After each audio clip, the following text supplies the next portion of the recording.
سبيل سعادتي وأفكاري.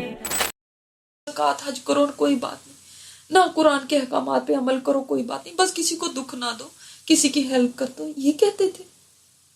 کتنا لائٹ لے رکھا تھا اللہ کے حکموں کو.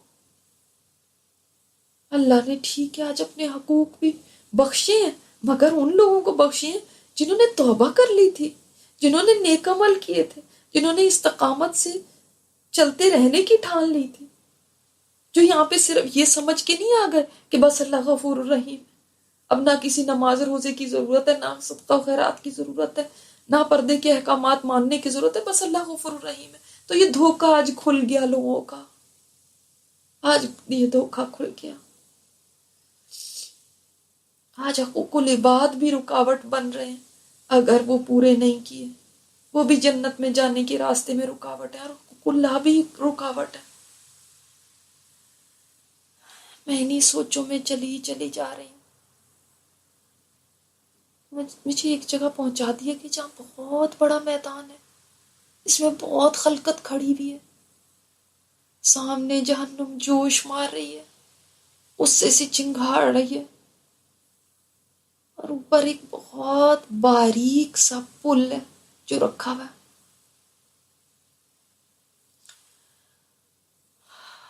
نیچے آگ ہے اور اوپر اتنا سا پل.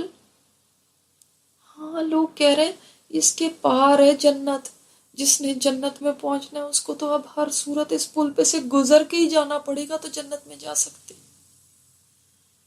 یا اللہ، یہ ہماری اذیت کب ختم ہوگی؟ ہم کب جنت تک پہنچیں گے؟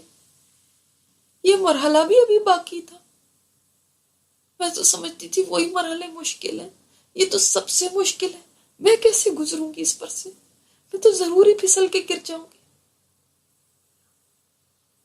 آج تو کسی کو اللہ ہی گزروا دے تو وہ گزر سکتا ہے، ورنہ نیچے آگ کا ٹھاٹھے مارتا سیاہ سمندر ہے، اور اوپر چوڑا پل بھی ہو جائے تو بھی نہیں کوئی گزر سکتا.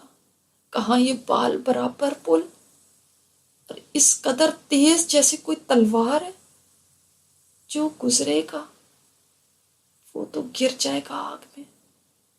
اور اس سب پہ اور مشکل یہ ہے کہ اس پہ ہکس لگے ہوئے، آنکڑے ہیں اس پل پہ، جن میں پیر اٹک گیا تو آدمی گیا. یہاں پہ سب کو افراتفری پڑ گئی ہے، سب کی ہوائیاں اڑ گئی ہیں. ابھی یہ کراس کرنا شروع نہیں کیا، اس کے باوجود لوگ خوف کے مارے برے حالوں میں. جب جانے لگیں گے تو تب کیا حال ہوگا؟ اللہ تو نے مجھے پیدا ہی کیوں کر دیا؟ اچھا ہوتا کہ میں پیدا ہی نہ ہوئی ہوتی. آج مجھے بڑی اچھی طرح سمجھ آ رہی ہے ان باتوں کی جو صحابہ کہا کرتے تھے. کیوں ابو بکر فرماتے تھے،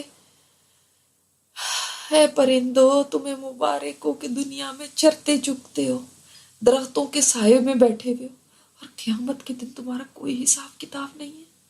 کاش ابو بکر بھی تم جیسا ہوتا. دنیا میں سوچتی تھی یہ کیا بات کہتے ہیں. اب مجھے سمجھ آ رہی ہے، مجھے اب سمجھ آ رہی ہے عمر رضی اللہ تعالیٰ عنہ کیوں ہاتھ میں تنکا اٹھا کے فرماتے تھے کاش میں ایک تنکا ہوتا، کاش میں پیدا ہی نہ ہوا ہوتا، کاش میری ماں مجھے جنتی ہی نہ. اور کیوں وہ قرآن سے عذاب کی آیتیں پڑھ پڑھ کے بیمار ہو جاتے تھے؟ اس لیے کہ وہ دنیا میں ان چیزوں کو ایسے دیکھتے تھے جیسے یہ ان کی نظروں کے سامنے ہے. اور ہم تو ان کو سوچنا بھی نہیں چاہتے تھے، ہمیں اچھا نہیں لگتا تھا کہ کبھی ان کے بارے میں بات کریں. آج ان سے کیسے بچیں گے؟ یہ پل اتنا لمبا ہے، اس کو کون عبور کر سکے گا؟ تمام لوگ، تمام مخلوق کا پھر یہاں پہ جمع ہو گئی ہے. وہ جو پہلے میزان کے پاس تھے نا، وہ کئی تو جہنم میں جا چکے، جو بچے کھچے ہیں وہ یہاں آ گئے. ابھی میں اپنی سوچوں میں گم تھی، ایک دم ہر طرف گھپ اندھیرا چھا گیا، پیچ ڈارکنس. اتنا اندھیرا ہے کہ ہاتھ کو ہاتھ سجائی نہیں دے رہا، اور جہنم کی چنگاڑیں بس سنائی دے رہی ہیں۔ تمام انسانیت ایک شدید پریشانی میں ہے۔ عام لوگ ہیں ہی، انبیاء تک پریشانی میں، اضطراب میں ہیں۔ کہیں کچھ نظر نہیں آ رہا۔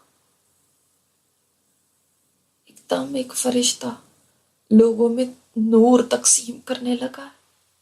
ہر ایک کا نام لے لے کے اس کو نور دیا جا رہا ہے۔ فلاں بن فلاں یہ تمہارا نور ہے، اور اے فلاں بن فلاں اس کو زیادہ نہیں ہے، کسی کو ایک برابر نہیں ہے، سب کے طرف ہے۔ یہ تو لگتا ہے نیکیوں کے نور ہے۔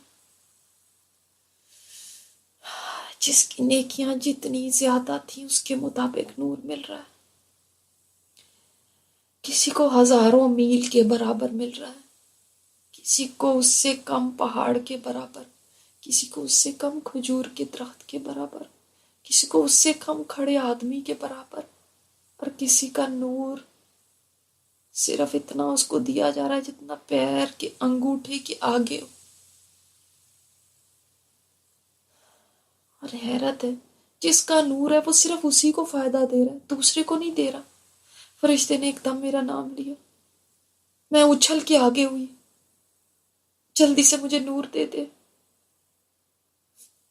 اس نے مجھے نور دیا جو بس میرے آدھے قد کے برابر ہے۔ میں نے اس پہ بھی شکر ادا کیا، شکر ہے مجھے کچھ تو مل گیا، اس لیے کہ کچھ لوگ آگے بڑھ رہے ہیں کہ ہمیں بھی نور دو۔ ہمارا نور کہاں ہے؟ فرشتہ کہہ رہا ہے تمہارے لیے میرے پاس کوئی نور نہیں ہے۔ وہ پریشان ہو گئے ہیں، جن کو نور مل گیا وہ تو آج لگتا ہے سب سے خوش قسمت ہے۔ ان کو مبارک بادیں مل رہی ہیں کہ مبارک ہو، آپ کو نور مل گیا، ایسے کہ جیسے کہ کتنی بڑی کوئی چیز مل گئی ہو۔ اس لیے کہ آج اس کے بغیر کوئی اس پل کو پار نہیں کر سکتا۔ ہم تو دنیا میں بھی اندھیری سڑکوں پہ جاتے تھے تو گاڑی کی ہیڈ لائٹ جلا لیا کرتے تھے۔ یہاں اس پل کے اوپر سے گزرنا ہے اور نور نہ ہو۔ آج کئی لوگوں کو نور سے محرومی ہو گئی، وہ چیخ رہے ہیں۔ ان میں میری بیٹی کی ٹیچر بھی ہے۔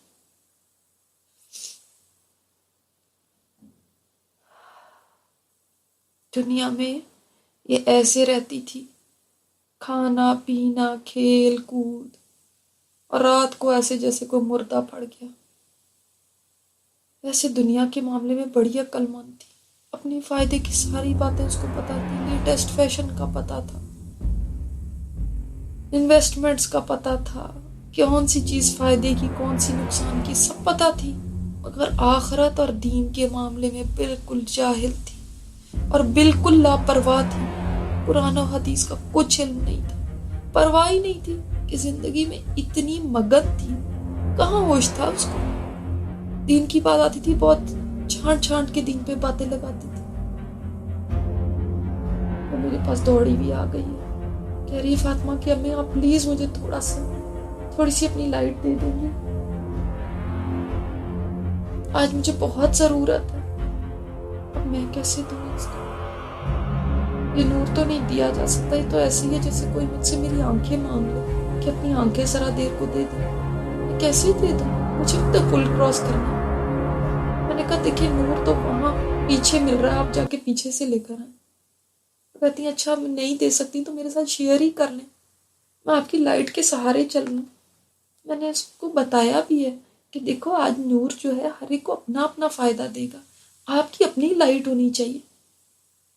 ابھی ہم باتیں کر ہی رہے ہیں، ایک دیوار ایک دم آ گئی ہے میرے اور اس کے درمیان، اور دیوار کے پیچھے بہت سارے لوگ رہ گئے، بہت سارے اس طرف ہیں، بہت سارے اس طرف ہیں۔ وہ وہاں سے آوازیں دے رہے ہیں،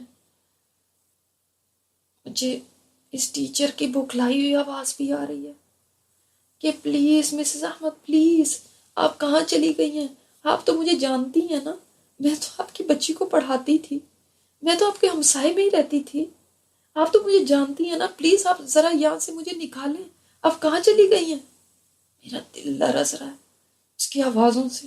اور بھی کئی لوگ ہیں وہ اپنے جاننے والوں کو آوازیں دے رہے ہیں، کوئی اپنے رشتہ داروں کو، کوئی اپنے ماں باپ کو، کوئی اپنے بچوں کو، کوئی اپنے اور پیاروں کو، کئی آوازیں آ رہی ہیں۔ کوئی کہہ رہا ہے امی جی امی جی، کوئی کہہ رہا ہے بھائی جان، کوئی کسی کا نام لے رہا ہے، کوئی کسی کا، مگر یہاں تو کوئی ٹس سے مس ہی نہیں ہو رہا۔ آخر یہ اس آدمی نے ہمت کی ہے، اس نے کہا بھائی تم لوگوں نے خود اپنے لیے دنیا میں خود کو امتحان میں ڈالا تھا، تم لوگوں نے خود فتنے کی جگہوں پہ اپنے آپ کو لے کے گئے تھے، تم نے موقع پرستی کی تھی، جب دین اور دنیا کے درمیان ٹائی پڑتی تھی تم دنیا کو ترجیح دیتے تھے، تم اپنے فائدوں کے لیے خود کو ایسی سچویشنز میں ڈالتے تھے جس سے تمہارا دین جاتا رہتا تھا، تم دین کے بارے میں ہمیشہ ڈاؤٹ فل رہتے تھے۔ یہ آدمی کہہ رہا ہے میں نے تمہیں سمجھایا بھی تھا لیکن بھائی تم باز نہیں آئے تھے نا، اور اسی میں تم دنیا سے چلے گئے تھے۔ مجھے تو سمجھ ہی نہیں آ رہی تھی کہ میں کیا کروں، میں کیا کہوں۔ دل چاہ رہا ہے یہ ٹیچر بس کریں، مجھے آوازیں نہ دے، مجھے نہ پکارے، میری طبیعت بے چین ہو رہی ہے، مجھے تو خود آگے جانا ہے، میری تو آگے خود اتنی سخت منزل ہے، میں کیسے توجہ دوں، میں کیا کر سکتی ہوں اس کا۔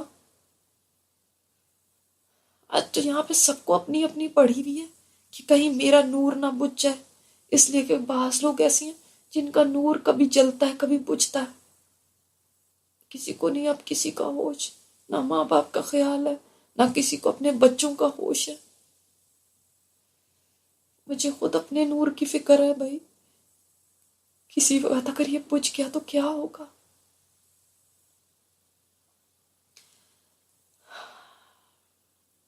ہر ایک یہاں پریشان کھڑا، اور میں نے یہ شکر کیا کہ میں قرآن کے ساتھ جڑی ہوئی تھی دنیا میں، آج یہ قرآن کا نور مجھے ملا ہے، اور مجھے اپنی کلاس فیلو دور نظر آ رہی ہے، اس کے پاس مجھ سے زیادہ نور ہے، وہ بہت سیریس تھی قرآن کے معاملے میں، بہت وقت لگاتی تھی اس کے ساتھ، آج قرآن کی ایک ایک آیت نور بن گئی ہے، کئی لوگوں کو سورہ کہف پڑھنے کی وجہ سے نور ملا ہوا ہے۔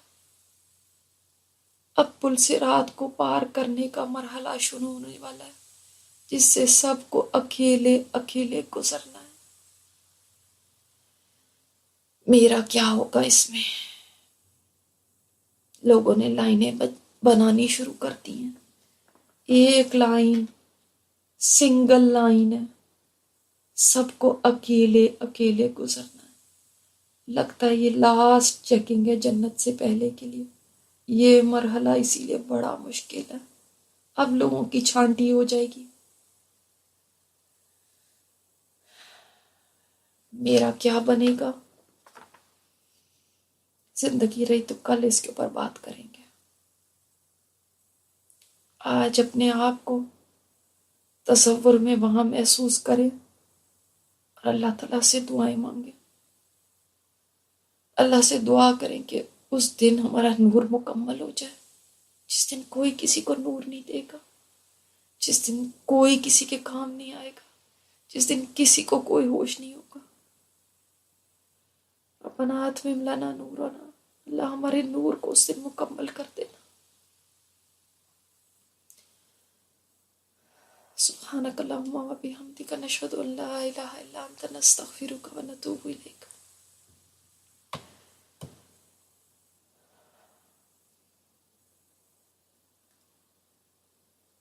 جی آپ نے پوچھا ہے کہ اپنے ڈے کو کیسے مینیج کریں، اپنے دن میں ایسے نہ کریں کہ سارا دن سوتے رہیں، آپ اپنے دن کو مینیج اس طرح سے کریں، بعض لوگ صبح سو جاتے ہیں پھر وہ ظہر تک سوئے رہتے ہیں، ایسے نہ کریں، اپنا ایک وقت رکھے اس ٹائم پہ آپ اپنا الارم لگا کے اٹھیں اور اپنے کام دن کے نپٹائیں. ظہر کے بعد پھر قیلولہ کر لیں. جی میں آپ کو یہ کہہ رہی تھی سجدے میں جا کے دعا کریں. اللہم انک عفو کریم تحب العفو فاعف عنا. اس سجدے میں دعا کریں. نفل پڑھیں اور سجدے میں اس دعا کو مانگیں. اللہ ہم سب سے قبول فرما لے انشاءاللہ. یہ دعاؤں کا وقت ہے، اس وقت دعائیں کریں بس. یہ تہجد ضروری نہیں آپ تہجد پڑھیں، ذکر کریں، قرآن کریم کی تلاوت کریں. تہجد پڑھ سکتی ہیں، جتنی دیر آپ نفل پڑھ سکتی ہیں اتنی دیر پڑھ لیں جتنی دیر آپ سے آسانی سے کھڑا ہوا جاتا ہے. نہیں کھڑا ہوا جاتا بیٹھ کے دعائیں کر لیں، کوئی بات نہیں، ذکر کر لیں. افضل ترین تو یہ ہے کہ انسان قیام کی حالت میں ہو، نفل پڑھے، اس میں قرآن کریم کی تلاوت کرے. لیکن اگر نہیں ہے تو کوئی مسئلہ نہیں. جی ابھی آپ دعائیں کریں، انشاءاللہ باقی بات کل ہوتی ہے. السلام علیکم ورحمۃ اللہ وبرکاتہ.